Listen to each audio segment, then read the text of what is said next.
أشهد أن لا إله إلا الله.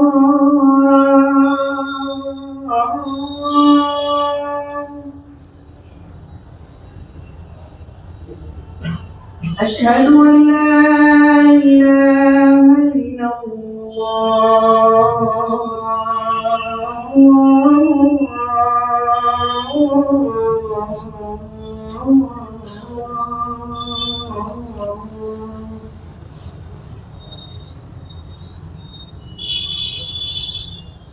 أشهد أن محمدا رسول الله.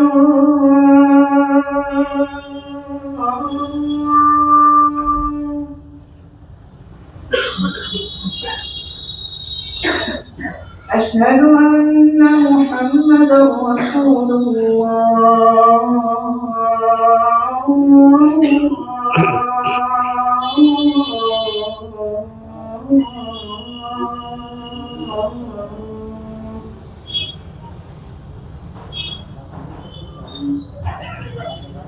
حي على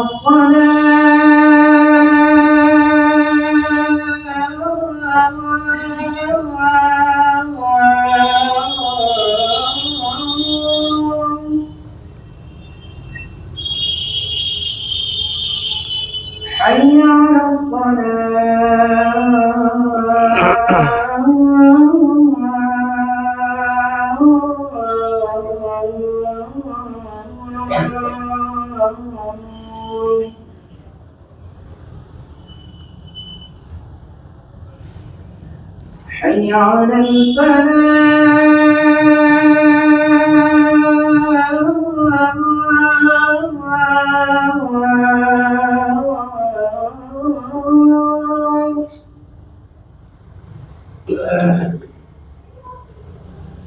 حي على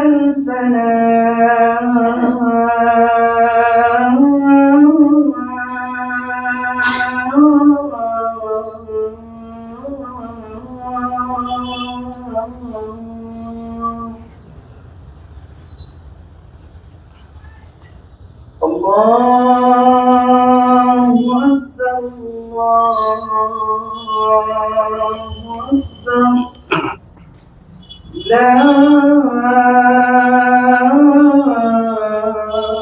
إله إلا الله.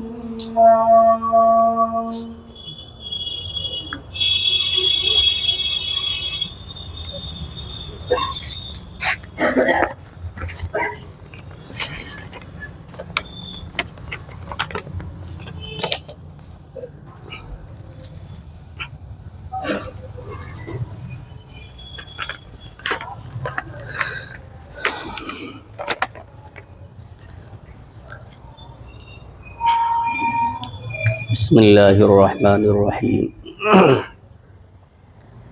إن الحمد لله نحمده ونستعينه ونستغفره ونعوذ بالله من شرور أنفسنا ومن سيئات أعمالنا. من يهده الله فلا مضل له ومن يضلل فلا هادي له. وأشهد أن لا إله إلا الله وحده لا شريك له وأشهد أن محمدا عبده ورسوله. يا أيها الذين آمنوا اتقوا الله حق تقاته ولا تموتن إلا وأنتم مسلمون يا أيها الناس اتقوا ربكم الذي خلقكم من نفس واحدة وخلق منها زوجها وبث منهما رجالا كثيرا ونساء واتقوا الله الذي تساءلون به والأرحام إن الله كان عليكم رقيبا يا أيها الذين آمنوا اتقوا الله وقولوا قولا سديدا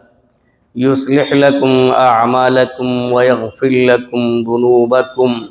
ومن يطع الله ورسوله فقد فاز فوزا عظيما أما بعد فإن خير الحديث كتاب الله وخير الهدي هدي محمد صلى الله عليه وسلم وشر الأمور محدثاتها وكل محدثة بدعة وكل بدعة ضلالة وكل ضلالة في النار فاعوذ بالله من الشيطان الرجيم بسم الله الرحمن الرحيم قل هل ننبئكم بالأخسرين أعمالا الذين ضل سعيهم في الحياة الدنيا وهم يحسبون أنهم يحسنون صنعا۔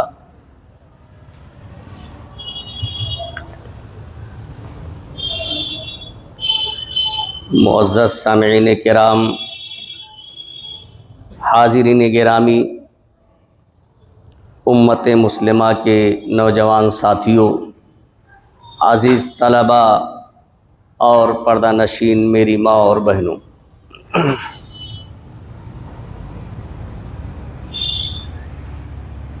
اللہ رب العالمین کی حمد و ثنا، عظمت و کبریائی اور آخری نبی جناب محمد رسول اللہ صلی اللہ علیہ وسلم پر درود و سلام کے بعد معلوم ہو کہ خطبہ مسنونہ کے بعد سورہ کہف کی 2 آیات کریمہ آپ حضرات کے سامنے تلاوت کی گئی ہیں۔ انہی دونوں آیات کی روشنی میں آج کی اس جمعہ کے خطبے میں کچھ باتیں میں آپ حضرات کے سامنے عرض کرنا چاہتا ہوں۔ اللہ رب العالمین سے دعا ہے کہ الہ العالمین ہمیں کتاب و سنت کی روشنی میں صحیح بات کہنے اور کما حقہ اس پر عمل کرنے کی توفیق عطا فرمائے، آمین۔ حاضرین گرامی، شعبان کی آج 10ویں تاریخ ہے۔ پچھلے جمعہ کے خطبے میں نے آپ حضرات کے سامنے شعبان میں نفلی روزے کے تعلق سے کچھ باتیں ذکر کی تھیں کہ اللہ کے رسول صلی اللہ علیہ وسلم کا اس مہینے میں نفلی عبادت کے تعلق سے جو عمل رہا ہے وہ نفلی روزہ رکھنے کا رہا ہے، اور آپ صلی اللہ علیہ وسلم اور دوسرے مہینوں میں اتنی کثرت کے ساتھ نفلی روزے کا اہتمام نہیں کرتے تھے جتنا کہ شعبان کے مہینے میں کرتے تھے۔ اور کیوں کرتے تھے اس کی وجہ بھی آپ حضرات کے سامنے بیان کر دی گئی ہے، لیکن اللہ کے رسول صلی اللہ علیہ وسلم نے اتنی کثرت سے روزے رکھنے کے باوجود، یعنی خود آپ صلی اللہ علیہ وسلم کا یہ عمل تھا کہ آپ کثرت سے اس مہینے میں روزے رکھتے تھے، لیکن آپ صلی اللہ علیہ وسلم نے اپنی امت کو ایک حدیث کے اندر 15 شعبان کے بعد روزہ رکھنے سے منع فرمایا۔ راوی حدیث حضرت ابو ہریرہ رضی اللہ تعالیٰ عنہ ہیں، وہ بیان کرتے ہیں، صحیح ابو داؤد کی یہ روایت ہے، ترمذی میں بھی یہ روایت موجود ہے کہ اللہ کے رسول صلی اللہ علیہ وسلم نے فرمایا اذا انتصف شعبان فلا تصوموا، جب نصف شعبان گزر جائے، یعنی آدھا شعبان جب گزر جائے تو اس کے بعد تم روزہ نہ رکھو۔ اب اس حدیث سے بظاہر تو یہ معلوم ہوتا ہے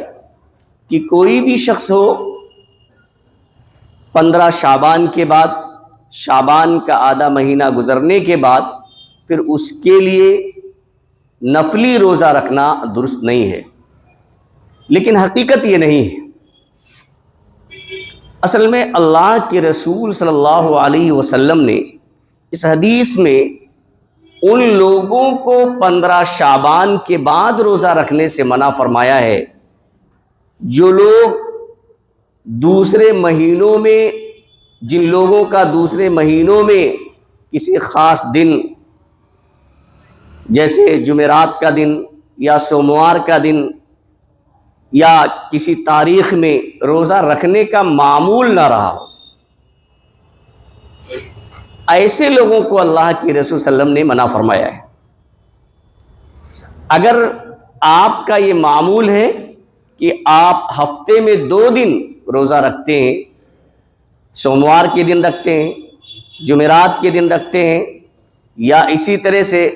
مہینے میں 3 دن ایام 20 عربی تاریخ کے اعتبار سے 13، 14 اور 15 تاریخ کو رکھتے ہیں، یا ایک دن آپ روزہ رکھتے ہیں، ایک دن افطار کرتے ہیں، آپ کا اگر یہ معمول ہے دوسرے مہینوں میں تو آپ کے لیے جائز ہے کہ 15 شعبان کے بعد بھی اپنے اس معمول کے مطابق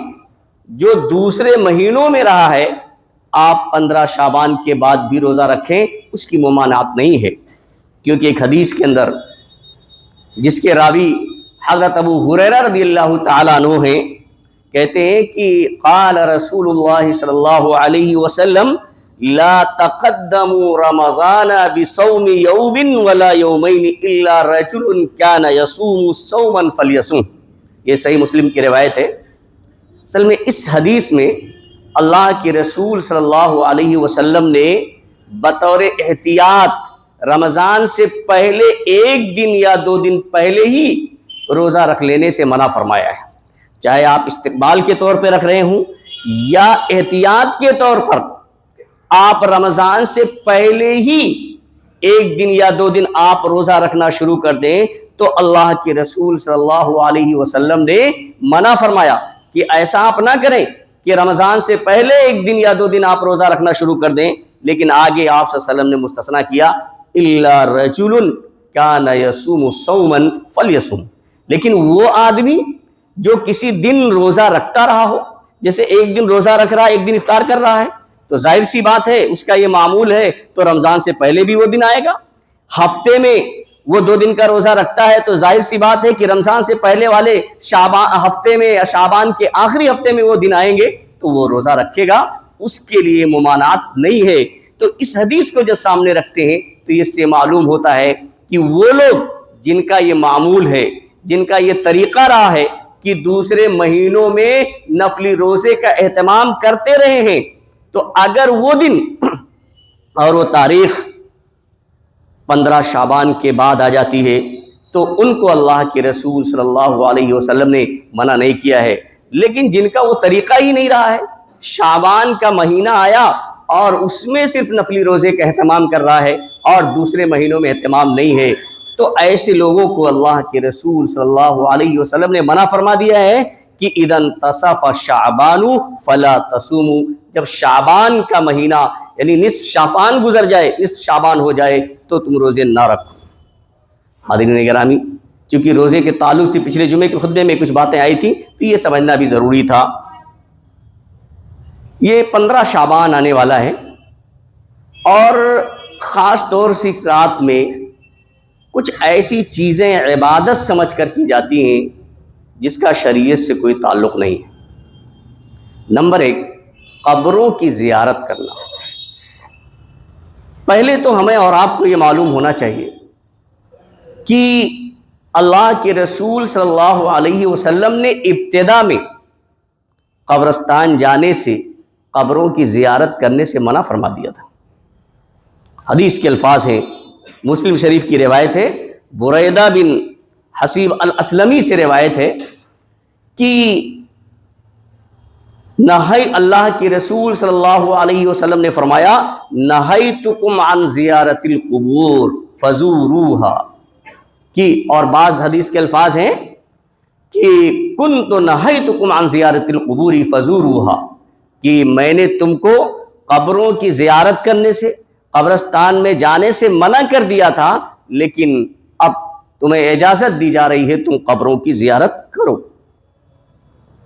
اور ایک حدیث جو مسلم شریف کی روایت ہے، 976 نمبر حدیث ہے، جس میں راوی حدیث حضرت ابو ہریرہ رضی اللہ تعالیٰ عنہ کہتے ہیں کہ زار النبی صلی اللہ علیہ وسلم قبر امی، کہ نبی صلی اللہ علیہ وسلم نے اپنی والدہ ماجدہ کی قبر کی زیارت کی، فبکا، تو آپ صلی اللہ علیہ وسلم رو پڑے، یعنی اپنی ماں کی زیارت آپ صلی اللہ علیہ وسلم نے کی، قبر کی زیارت کی، تو آپ صلی اللہ علیہ وسلم کی آنکھیں اشبار ہو گئی، آپ رونے لگے، وَأَبْكَى مَنْ حَوْلَهُ، اور آپ کے ارد گرد جو لوگ تھے، جو آپ کے صحابہ کرام تھے، ان کو بھی آپ صلی اللہ علیہ وسلم نے رلا دیا، یعنی آپ کو روتے ہوئے دیکھ کر آپ کے صحابہ کرام رضی اللہ عنہم اجمعین بھی رو پڑے۔ فقال، اور اس وقت آپ نے فرمایا، استأذنت ربی فی ان استغفر لہا فلم یؤذن لی، میں نے اپنے رب سے یہ اجازت مانگی کہ میں اپنی ماں کے لیے اللہ رب العالمین سے استغفار کروں، فلم یؤذن لی، تو مجھے اس بات کی اجازت نہیں ملی۔ واستأذنته فی ان ازور قبرها فأذن لی، لیکن جب میں نے اپنی والدہ کی قبر کی زیارت کی اجازت مانگی تو اللہ رب العالمین نے مجھے اس کی اجازت دے دی، فزور القبور، تو تم قبروں کی زیارت کرو، یعنی آپ صلی اللہ علیہ وسلم نے حکم دیا اور اس کا مقصد بھی بتایا، فائدہ اس کا کیا ہے، فإنها تذکرکم الآخرہ، اور مسلم کی روایت میں فإنها تذکر الموت، کیونکہ جب تم قبروں کی زیارت کرو گے، قبرستان جاؤ گے، تو تمہیں موت یاد آئے گی، آخرت کی یاد آئے گی، اور جب سامنے آپ موت دیکھیں گے، آخرت کو یاد کریں گے، تو اللہ اور اس کے رسول صلی اللہ علیہ وسلم کی نافرمانیوں سے بچیں گے، اللہ اس کے رسول صلی اللہ علیہ وسلم کی اطاعت کریں گے۔ تو اللہ کے رسول نے فرمایا قبروں کی زیارت کرو، کیونکہ اس سے موت کی یاد آتی ہے، آخرت کی یاد تازہ ہو جاتی ہے۔ آپ دیکھیں کہ اللہ کے رسول صلی اللہ علیہ وسلم نے مطلق طور سے حکم دیا ہے کہ آپ قبروں کی زیارت کریں۔ ان احادیث میں یا اس کے علاوہ اور بھی دوسری احادیث میں کہیں اس بات کا ذکر نہیں ہے کہ کس وقت جا کے زیارت کریں، کسی خاص دن، کسی خاص وقت، کسی خاص مہینے کا ذکر اللہ کے رسول صلی اللہ علیہ وسلم نے نہیں کیا ہے۔ آپ کسی بھی وقت قبرستان میں جا سکتے ہیں، اس کی زیارت کر سکتے ہیں۔ یہ 15 شعبان کی رات کہیں سے بھی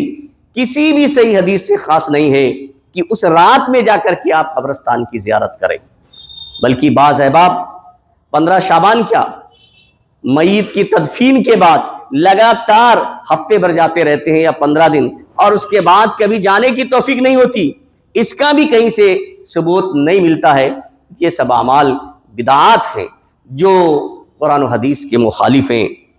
ایک بات، قبر کی زیارت کی بات آئی تو یہاں واضح ہو جائے کہ اس کے کچھ آداب بھی ہیں، اس میں داخل ہونے کے کچھ آداب بھی ہیں کہ کیسے داخل ہوا جائے گا اور کس لیے وہاں جایا جائے گا۔ آج جو تیوہار کی شکل میں جو منایا جاتا ہے، پراٹھا، حلوہ، پتہ نہیں کیا کیا چیزیں دیکھیں گے آپ وہاں بک رہی ہیں، لوگ مستی سے کھا رہے ہیں اور بحث و مباحثے میں لگے ہیں جس کا کوئی ثبوت نہیں۔ جانے کے آداب اللہ کے رسول نے بیان فرمایا کہ کان رسول اللہ صلی اللہ علیہ وسلم یعلمہم اذا خرجوا الی المقابر، کہ اللہ کے رسول صلی اللہ علیہ وسلم اپنے صحابہ کرام کو تعلیم دیتے تھے, سکھلاتے تھے کہ جب قبرستان کی طرف نکلتے تھے کہ قبرستان میں جائیں تو کیا کہنا ہے. فَكَانَ قَائِلُهُمْ يَقُولُ السَّلَامُ عَلَىٰ أَهْلِ الدِّيَارِ, اور بعض روایت میں آتا ہے السلام علیکم اہل الدیار من المؤمنین والمسلمین وَإِنَّا إِن شَاءَ اللَّهُ بِكُمْ لَلَاحِقُونَ نسأل اللہ لنا ولکم العافیہ. اللہ کے رسول صلی اللہ علیہ وسلم نے یہ تعلیم دی ہے کہ جب آپ کا سابقہ ہو, آپ کو اللہ رب العالمین توفیق دے کہ آپ قبرستان میں جائیں, قبروں کی زیارت کریں, تو آپ پہلے سلام کریں جیسے آپ زندے آدمی سے سلام کرتے ہیں السلام علیکم. تو مردوں سے بھی سلام کرنے کا حکم اللہ کے رسول نے دیا ہے کہ السلام علیکم اہل الدیار من المؤمنین والمسلمین, اور کہیں کہ تم پر اللہ کی سلامتی ہو, تم پر اللہ کی سلامتی ہو. تمام مومنین اور مسلمین سے کہیں کہ تم پر اللہ کی سلامتی ہو. انشاءاللہ ہم بھی یہیں آنے والے ہیں. ظاہر سی بات ہے موت سے کسی کو چھٹکارا نہیں ہے, کوئی بچ نہیں سکتا ہے, قیامت تک کے لیے کوئی جینے کے لیے نہیں آیا ہے. وَإِنَّا إِن شَاءَ اللَّهُ بِكُمْ لَلَاحِقُونَ انشاءاللہ ہم تو سے ملنے والے ہیں. نسأل اللہ لنا ولکم العافیہ, ہم تمہارے لیے اور اپنے لیے اللہ رب العالمین سے عافیت کا سوال کرتے ہیں. تو یہ دعا اللہ کے رسول صلی اللہ علیہ وسلم نے سکھلائی کہ جب آپ جائیں تو یہ دعا پڑھیں, لایانی چیزوں میں آپ مشغول نہ ہو جائیں. اور ایک چیز اور ہمیں اور آپ کو یاد رکھنا چاہیے کہ ان کے لیے دعا کرنا ہے. جب بھی ہم جائیں تو جو ہمارے اسلاف گزر چکے ہیں, جو ہمارے اعزاء و اقربا یا جو مسلمان گزر چکے ہیں, ان کے لیے اللہ رب العالمین سے دعا کرنا ہے, نہ کہ ان سے دعا کرنا ہے کہ ان کے سامنے اپنی حاجتیں رکھیں, اپنی ضرورتیں رکھیں, چاہے وہ کتنا ہی جو ہے مقرب اللہ رب العالمین کا مقرب بندہ کیوں نہ ہو, چاہے وہ ولی ہو, چاہے یہاں تک کہ نبی ہو, یہاں تک کہ ہمارے آخری نبی جناب محمد رسول اللہ صلی اللہ علیہ وسلم کے روضے پر بھی اگر آپ جاتے ہیں تو آپ صلی اللہ علیہ وسلم سے بھی دعا نہیں کر سکتے ہیں. آپ صلی اللہ علیہ وسلم کے سامنے بھی اپنی ضرورتیں اور حاجتیں رکھتے ہیں سلام کے علاوہ, یعنی آپ پر درود بھیجا جائے, سلام بھیجا جائے. تب جب آپ صلی اللہ علیہ وسلم سے نہیں مانگ سکتے ہیں, جو تمام انبیاء میں سب سے افضل ہیں, جو آخری نبی جناب محمد رسول اللہ صلی اللہ علیہ وسلم, جو قیامت تک آنے والی تمام لوگوں کے لیے نبی بنا کے بھیجے گئے ہیں, جب آپ سے دعا نہیں کی جا سکتی ہے تو پھر دوسرے جو لوگ مدفون ہیں قبروں میں, ان کی قبر پر جا کر کے اور ان سے خود دعا کرنا یہ کیسے جائز ہو سکتا ہے. تو یہ بات ذہن میں رہنی چاہیے کہ جب قبروں کی زیارت کریں تو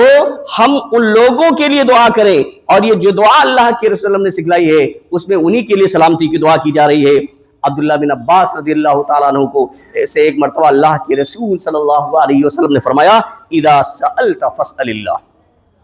کہ جب تم سوال کرو, مانگو کوئی چیز تو اللہ سے مانگو, غیر اللہ سے نہ مانگو. اللہ کے علاوہ کوئی بھی ہو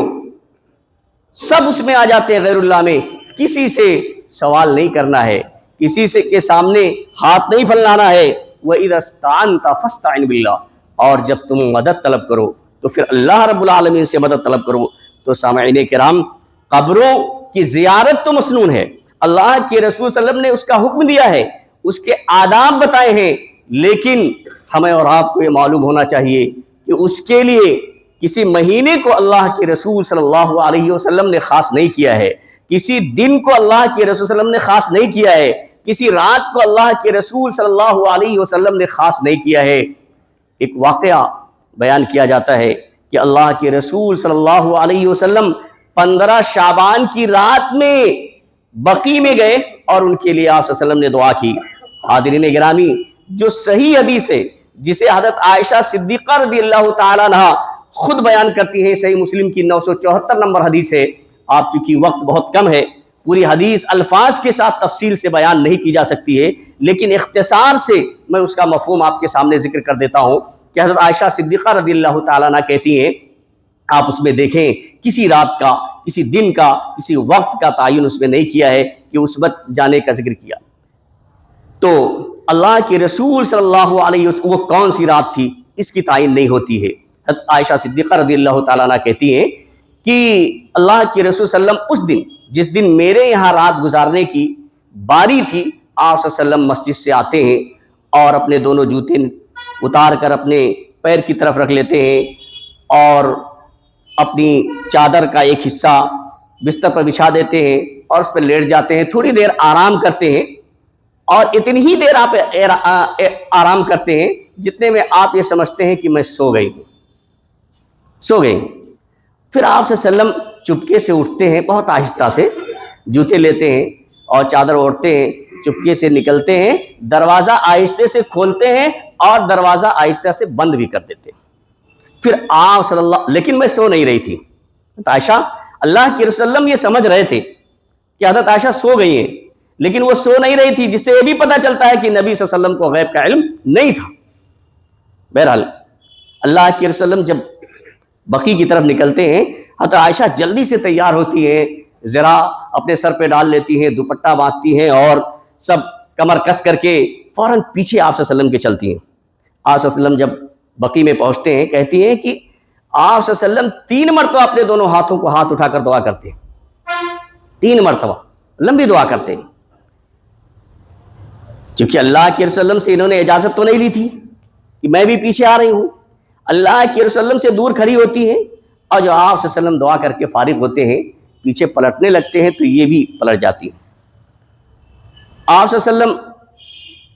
تھوڑا تیز چلتے ہیں تو یہ بھی تیز چلنے لگتی ہیں تاکہ اللہ کے رسول اللہ مجھے دیکھ نہ لیں۔ اتنی دوری پہ ہوتی ہے، سایہ تو محسوس کرتے ہیں اللہ کے رسول اللہ کی کسی چیز کا سایہ ہے، لیکن آپ کو یہ نہیں معلوم ہو پاتا ہے کہ حضرت عائشہ ہی ہے۔ بہرحال آپ صلی اللہ علیہ وسلم تھوڑا دوڑنے لگتے ہیں۔ حضرت عائشہ حدیث کے الفاظ ہیں، وہ کہتی کہ میں بھی دوڑنے لگتی ہوں، اور آپ صلی اللہ علیہ وسلم جب گھر پہنچتے ہیں اس سے پہلے میں جلدی سے آ کے سو جاتی ہوں۔ لیکن آپ کو معلوم ہے آپ دوڑ کے آ رہے ہوں تو سانس پھولنے لگتی ہے، سانس اکھڑنے لگتی ہے۔ اللہ کے رسول صلی اللہ علیہ وسلم جب تشریف لاتے ہیں تو دیکھتے ہیں کہ حضرت عائشہ صدیقہ رضی اللہ تعالیٰ عنہ کی سانس پھول رہی ہے، اکھڑ رہی ہے۔ پوچھتے ہیں عائشہ کیا بات ہے؟ کہتی ہیں اللہ کے رسول اللہ کچھ نہیں ہے، بتاتی نہیں ہے۔ آپ صلی اللہ علیہ وسلم فرماتے ہیں عائشہ تم بتا دو، یا تو اللہ رب العالمین جو لطیف و خبیر ہے، ہر چیز کی خبر رکھنے والا ہے، باریک بھی ہے، وہ تمام چیزوں کی مجھے خبر دے دے گا۔ وہ کہتی ہیں میرے ماں باپ آپ پہ قربان ہوں، اور پوری بات پورا ماجرا بیان کرتی ہیں۔ تب اللہ کے رسول صلی اللہ علیہ وسلم کہتے ہیں کہ اظننت ان یحیف اللہ علیہ ورسولہ، تم یہ سمجھ رہی ہو کہ اللہ اور اس کے رسول صلی اللہ علیہ وسلم تمہارے ساتھ خیانت کریں گے؟ یعنی وہ سمجھ رہی تھی کسی اور بیوی کے ہاں آپ صلی اللہ علیہ وسلم چلے گئے۔ اللہ کے رسول صلی اللہ علیہ وسلم نے فرمایا کہ ایسا نہیں ہو سکتا ہے۔ اس کے بعد اللہ کے رسول نے فرمایا کہ جبریل امین آئے تھے اور وہ اندر داخل نہیں ہو سکتے تھے، اس لیے کہ تم نے جو اضافی کپڑے ہوتے ہیں وہ اتار رکھے تھے، تو اس لیے وہ داخل نہیں ہو سکتے تھے۔ چپکے سے انہوں نے بلایا اور مجھے حکم دیا کہ اللہ تعالیٰ نے یہ حکم دیا ہے کہ بقیع والوں کے لیے، اہل بقیع کے لیے آپ دعا کریں، اور چپکے سے انہوں نے کہا، آپ کو انہوں نے اطلاع نہیں دی تو میں بھی چپکے سے نکل گیا۔ یعنی یہ پورا واقعہ تھا۔ اور تو حضرت عائشہ نے پوچھا کہ اللہ کے رسول ہم ان کے لیے کیسے دعا کریں؟ تو آپ صلی اللہ علیہ وسلم نے اس میں یہ بیان فرمایا کہ دعا اس طرح سے کرو، السلام علی اہل الدیار من المؤمنین والمسلمین ویرحم اللہ المستقدمین منا والمستاخرین وانا انشاء اللہ بکم للاحقون۔ الگ الگ الفاظ ہیں، سب کا یہی مفہوم ہے جو پہلے میں نے دعا سکھلائی ہے، اسی طرح سے ہیں، کچھ الفاظ کہیں کہیں بدلے ہوئے ہیں۔ تو آپ صلی اللہ علیہ وسلم نے یہ دعا سکھلائی۔ اس میں رات کا تو ذکر ہے کہ آپ صلی اللہ علیہ وسلم رات میں گئے تھے، لیکن کون سی رات تھی اس بات کی اس میں صراحت نہیں۔ اور جس حدیث میں اس بات کی صراحت ملتی ہے کہ اللہ کے رسول صلی اللہ علیہ وسلم 15 شعبان کی رات میں بقیع میں گئے تھے ان کی دعا کے لیے، اہل بقیع کی دعا کے لیے، وہ روایت قابل استدلال نہیں ہے، ضعیف ہے، وہ استدلال کے قابل نہیں ہے۔ اس لیے اس سے کہیں بھی یہ ثابت نہیں ہوتا ہے کہ 15 شعبان کی رات میں خصوصیت کے ساتھ زیارت کی جائے۔ اگر کوئی یہ سمجھتا ہے کہ اللہ کے رسول اللہ کا حکم ہے، یہ شریعت سمجھ جاتا ہے 15 شعبان کی رات کو خصوصیت کے ساتھ، تو یہ بدعت ہے، اس کی اجازت کہیں سے بھی نہیں ہے۔ کبھی بھی آپ جا سکتے ہیں کسی بھی وقت، اور ان اصول و ضوابط پر عمل کرتے ہوئے جو اللہ اور اس کے رسول صلی اللہ علیہ وسلم نے بتائے ہیں۔ جس طریقے سے اللہ کے رسول صلی اللہ علیہ وسلم نے دعا کرنے کا حکم دیا ہے اس طرح سے ان کے لیے دعا کریں اور جائیں قبرستان میں۔ لیکن کسی خاص دن کو آپ سمجھیں کہ اس میں جانا مسنون و مستحب ہے اس دن یا اس رات میں، تو اس کا کہیں سے کسی طریقے سے بھی ثبوت نہیں ملتا ہے۔ اسی طرح سے آپ دیکھیں اسی مہینے میں 15 شعبان کی رات میں ہم میں سے بہت سے لوگ کہ جو لوگ وفات پا چکے ہیں ان کی روحیں آتی ہیں، اور اس لیے وہ روحوں کی آمد کا تصور رکھتے ہیں، اس لیے ان کو جو دنیاوی زندگی میں اچھا کھانا پسند تھا، جس طرح سے جس کھانے کو پسند کرتے تھے اس کھانے کو بناتے ہیں تاکہ روحیں آئیں گی، کھائیں گی۔ حاضرین گرامی، اللہ رب العالمین نے تو یہ فرمایا وَمِن وَرَائِهِمْ بَرْزَخٌ إِلَىٰ يَوْمِ يُبْعَثُونَ، بھائی ان کے درمیان تو ایک آڑ ہے قیامت تک کے لیے، یعنی وہ روحیں اب آنے والی نہیں ہیں۔ جو نیک روحیں ہیں وہ علین کے اندر ہیں، علیین کے اندر، اور جو بری روحیں ہیں، جو بدنصیب ہیں، جو جہنمی روحیں ہیں، وہ تو سجین کے اندر ہیں، وہ اب آ ہی نہیں سکتی ہیں، وہ برزخی زندگی میں ہیں۔ تو یہ تصور رکھنا کہ اب وہ روحیں آ رہی ہیں اور ان کے لیے کھانا پکا کر رکھنا تاکہ وہ اسے تناول فرمائیں، پتہ نہیں کہاں کہاں سے اس طرح کی بدعات اور خرافات ہم نے ایجاد کر لی ہیں۔ بدعات ہی نہیں بلکہ بتائیے اس آیت کریمہ کا کفر اور انکار ہے۔ بے اللہ رب العالمین نے تو کہہ دیا کہ ایک آڑ ہے وہ قیامت تک کے لیے، اب ان کے بارے میں آپ نہیں جانتے، وہ ہمارے بارے میں نہیں جان سکتے، اور نہ وہ دنیا میں آ سکتے ہیں، تو آپ کیسے اس بات کا تصور کرتے ہیں کہ وہ روحیں آتی ہیں اور جو مرغوب غذا ان کو دنیا میں تھی اسے آپ پکاتے ہیں، وہ سمجھتے ہیں، وہ تناول فرماتے ہیں۔ اسی طرح سے بہت سی چیزیں ہیں۔ میں نے جو آیت کریمہ خطبہ مسونہ کے بعد پڑھی ہے سورہ کہف کی، اس کا ترجمہ دیکھیے کہ جو ہم اور آپ یہ سمجھ کر کے کہ یہ بہت ہی اچھا عمل ہے، بہت نیک عمل کر رہے ہیں، جبکہ اس کا شریعت سے کوئی تعلق نہیں، قیامت کے دن اس عمل کا کوئی فائدہ نہیں ہوگا۔ اللہ رب العالمین نے فرمایا ہے کہ قُلْ هَلْ نُنَبِّئُكُمْ بِالْأَخْسَرِينَ أَعْمَالًا، اے نبی کریم صلی اللہ علیہ وسلم آپ کہہ دیجئے کہ اگر تم کہو تو تمہیں میں ان لوگوں کے بارے میں خبر کر دوں جو اعمال کے اعتبار سے بہت ہی خسارے میں ہیں، بہت ہی گھاٹے میں ہیں۔ الذین ضل سعیہم فی الحیات الدنیا، یہ وہ لوگ ہیں جن کی دنیاوی زندگی کی